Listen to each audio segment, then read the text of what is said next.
Ready ആയിട്ടുണ്ട്.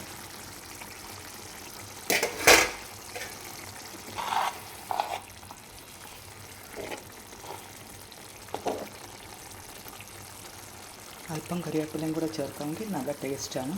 അപ്പം നമുക്ക് കരിവേപ്പിലയും കൂടെ ചേർക്കാം.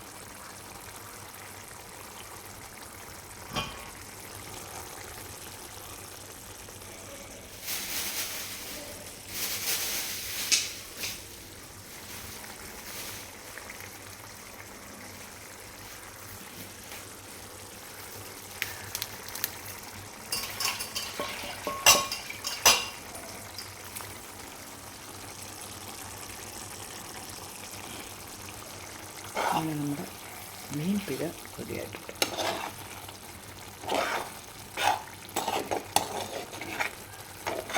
വാങ്ങാൻ മുമ്പേ തന്നെ നമ്മൾ അല്പം ഉപ്പും ചേർത്ത്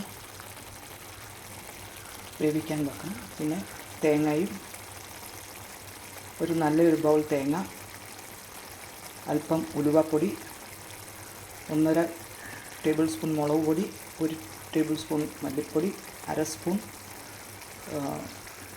മഞ്ഞൾ, പിന്നെ ഇതെല്ലാം കൂടെ പുരട്ടി അതിൻ്റെ മീതെ വെളിച്ചെണ്ണ ഒഴിച്ച് അടച്ച് വെച്ച് വേവിക്കുക.